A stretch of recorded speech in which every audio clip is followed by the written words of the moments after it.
The ballroom shimmered with golden light, chandeliers swaying above polished marble floors. Waiters moved gracefully with trays of champagne, and the hum of expensive laughter filled the air. It was the kind of place where power gathered quietly, behind smiles and sparkling gowns, and where the weight of wealth seemed to press on anyone who didn't belong. At the far end of the hall, near a set of tall arched windows, stood a young woman with neatly tied braids and curious, alert eyes. Her name was Alana Brooks. At 23, she didn't come from wealth or status, and in truth, she wasn't even sure why she had accepted the invitation. A professor at her university had insisted she come, telling her it was a chance to meet people who could change her future. She was nervous, standing among glittering millionaires in tailored suits, but she carried something no one here yet understood. Alana had grown up in a small apartment in Newark with her mother, who worked night shifts at a hospital. Money was always short, but love and determination were never missing. From a young age, Alana had been fascinated with words. She would sit for hours in the library, flipping through language guides and listening to recordings, mimicking every sound until it felt natural in her mouth. By 13, she spoke 3 languages. By high school, she spoke 6. Now, standing here in this grand ballroom, she spoke 9 fluently. But none of that mattered in this room of power. To them, she was just another young woman standing at the edge, unnoticed. Across the room, laughter carried louder than the rest. The source was a man in his late 50s, tall, broad-shouldered, with perfectly styled silver hair and a polished suit.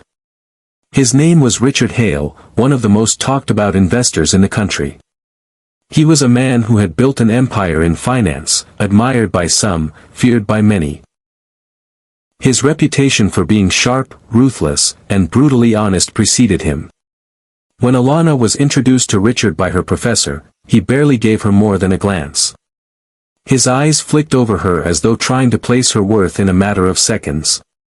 "And what is it you do?" Richard asked casually, his voice carrying the kind of authority that demanded answers. Alana cleared her throat. "I'm a linguist," she said softly. The small circle of donors and business leaders surrounding Richard chuckled. Richard himself smirked, swirling the wine in his glass. "A linguist?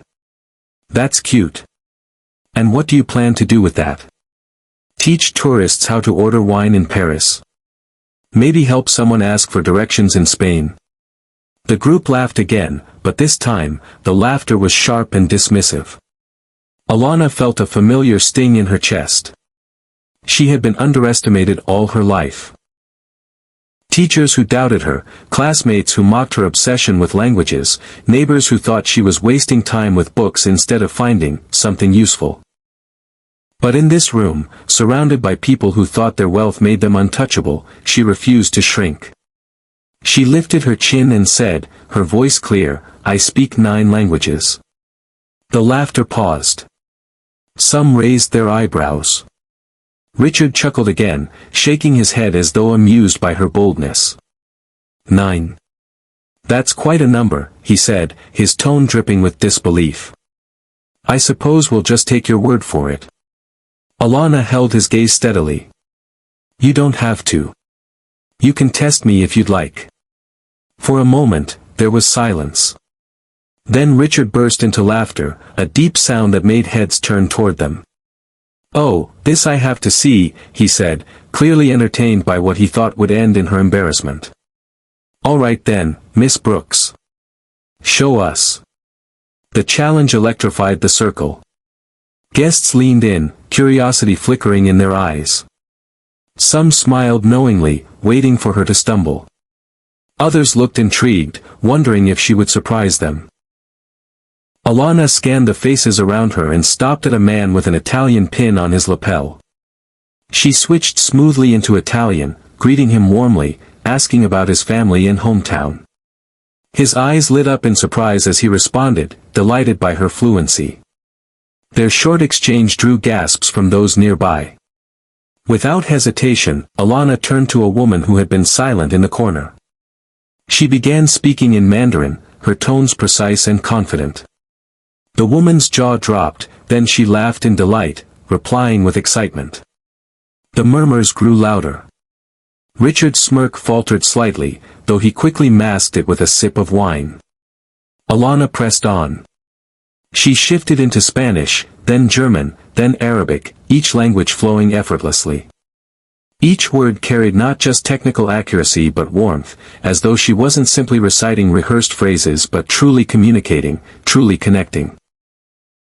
By the time she spoke her ninth language, the entire circle had gone silent, their eyes wide with awe.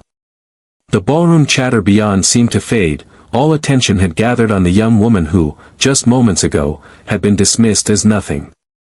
Inside, Alana wasn't just speaking to impress them. She was speaking for her mother, who had sacrificed so much. She was speaking for the girl who had been laughed at in classrooms, for every time someone told her she wasn't enough. When she finally stopped, the crowd erupted in whispers of astonishment. Some clapped softly. Some shook their heads in disbelief. And Richard stood frozen, his wine glass forgotten in his hand, his eyes locked on her. For the first time that evening, Alana smiled, not nervously, not timidly, but with quiet pride. She had nothing left to prove. But what came next would change everything, in ways no one in that ballroom could have imagined. For several long seconds, Richard Hale didn't move. The guests around him were still buzzing, their conversations now centered not on the expensive wine or the latest business deal, but on the young woman who had just stunned the room. Finally, Richard cleared his throat, his voice lower now, the smirk gone. "That was unexpected," he said, each word carefully measured. Alana met his eyes. She didn't flinch, didn't rush to fill the silence. For the first time, the power between them felt balanced. One of the donors leaned toward Richard, whispering, "She's incredible. Where did you say you found her?" Richard didn't answer. He was still staring at Alana, perhaps re-evaluating her in real time. To everyone else, it looked like a moment of curiosity. But inside, Richard felt something sharper, a sting to his pride. He was used to being the one who left people speechless, not the other way around. To break the tension, Richard chuckled softly. "All right, Miss Brooks, I'll admit it. That was impressive. But languages are tricks, party favors. They sound nice, but in the real world, they don't build empires. They don't make money. So tell me, what exactly do you plan to do with this talent?" The tone of his voice carried challenge again, but it was different now. Less mockery, more probing. Alana inhaled slowly. She could have backed down. She could have smiled politely and let the moment fade, grateful she hadn't embarrassed herself. But that wasn't why she had come here. "My plan," she said firmly, "is to use what I know to connect people who otherwise wouldn't understand one another. Languages aren't party tricks, they're bridges. They change lives. They save lives. Wars have been avoided, deals have been built, communities have been healed because someone knew how to speak the right words at the right time." The room grew quieter as she spoke. People were listening now, truly listening. She continued, her voice gaining strength, "I want to work with organizations that help refugees, communities where language barriers keep people from receiving medical care or legal aid. I want to teach kids who look like me, kids who are told they'll never matter, that their voices can reach the entire world if they dare to learn.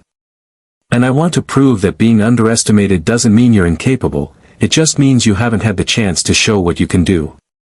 By the time she finished, her voice trembled slightly with emotion, but her gaze never wavered. For once, Richard had no quick retort. He shifted his stance, glanced at the others watching him, then back at Alana. He felt the weight of her words in a way he hadn't expected. He, who had spent his life chasing numbers and deals, was suddenly confronted with a truth that couldn't be measured on a ledger. But not everyone in the circle was as quiet. A woman in a navy gown stepped forward. "That's remarkable," she said softly. "We've been searching for someone to assist with our outreach program overseas. Perhaps you'd be interested in." Before she could finish, Richard cut in, his pride stung once again. "I'm sure Miss Brooks has noble ambitions, but let's not get carried away. This is still a fundraiser, not a talent show." His tone was sharp, but there was something strained beneath it, as though even he wasn't sure what he was trying to prove anymore. Alana felt the sting of his words, but she refused to let it show. Instead, she smiled gently, the kind of smile that carried both strength and forgiveness. "Maybe so," she said. "But sometimes talent is exactly what reminds us why we're fundraising in the first place." A ripple went through the crowd. Some nodded, others whispered. Richard's jaw tightened, but he said nothing. Later that evening, after the music swelled again and conversations drifted back to their usual currents, Richard found himself unable to shake the image of the young woman standing tall against his dismissal. He was a man used to being right, to holding the last word, but something about her lingered. And as Alana walked out of the ballroom that night, her shoes clicking softly against the marble, she didn't know that the man who had laughed at her would soon be the one searching for her. Because Richard Hale had just realized that sometimes, the most valuable person in the room isn't the one with the money, but the one with the courage to speak when everyone expects her to stay silent. The night after the fundraiser, Alana sat in her small apartment, staring at the skyline through her window. The glow of the city lights filled her room, but her thoughts were elsewhere. She replayed the evening in her mind. The laughter, the challenge, the way she had stood tall despite Richard Hale's dismissive words. A part of her felt proud, but another part still stung. She had spoken from her heart, yet Richard's sharp tone had left her questioning whether she had done enough. Her phone buzzed on the table. She almost ignored it, thinking it was another classmate or a message from her professor. But when she glanced at the screen, her breath caught. The email subject line read, "Follow-up from Richard Hale." For a moment, she thought it must be some kind of joke. Why would he reach out? But her curiosity won. She opened it. "Miss Brooks," the message began. "Last night, you gave me much to think about. If you are open to it, I would like to meet with you privately. There may be opportunities for us to discuss. R. Hale." Alana stared at the screen, unsure whether to laugh, cry, or delete it altogether. She had no reason to trust him, but something inside her urged her to reply. 2 days later, she found herself sitting across from Richard in his sleek office high above Manhattan. The view was breathtaking, but Alana's focus was on the man who had once mocked her in front of a crowd. Richard leaned forward, his expression unusually serious. "I owe you an apology," he began, his voice softer than she had ever heard it. "I've spent my life measuring people by what they can produce in dollars, by how quickly they can close a deal. Last night, you reminded me that value isn't always on a balance sheet. I laughed at you because I didn't understand you. But I was wrong." Alana listened, her heart racing. She hadn't expected humility from him. "I've invested in dozens of companies," Richard continued, "but I've never invested in a person. You have a gift, Alana, and more than that, you have purpose. I want to help you bring it to life. Whatever project you dream of, whether it's teaching, building a program, or creating something global, I'll back it." Alana blinked, hardly believing what she was hearing. For years she had imagined opportunities like this, but they had always felt like fantasies reserved for other people. Yet here was the man who had dismissed her, now offering to support her vision. "I don't want charity," she said firmly, surprising even herself.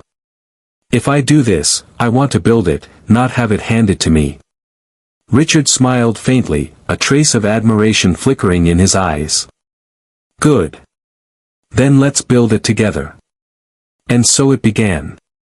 With Richard's financial support and Alana's relentless drive, they launched a non-profit dedicated to breaking down language barriers in underserved communities. They provided interpreters in hospitals, created language learning programs for immigrant children, and trained young people who wanted to use languages to change their futures. Within a year, the program spread beyond New York. Within 3, it reached across the country. Stories poured in, a refugee mother finally able to speak to her child's doctor, a student discovering her own passion for languages because she saw someone who looked like her leading the way, a courtroom case won because an interpreter made the difference. Every step of the way, Alana remembered that night in the ballroom, the laughter, the doubt, and the courage it took to stand her ground. She remembered her mother's tired hands, her childhood afternoons buried in library books, the quiet belief that words could change the world.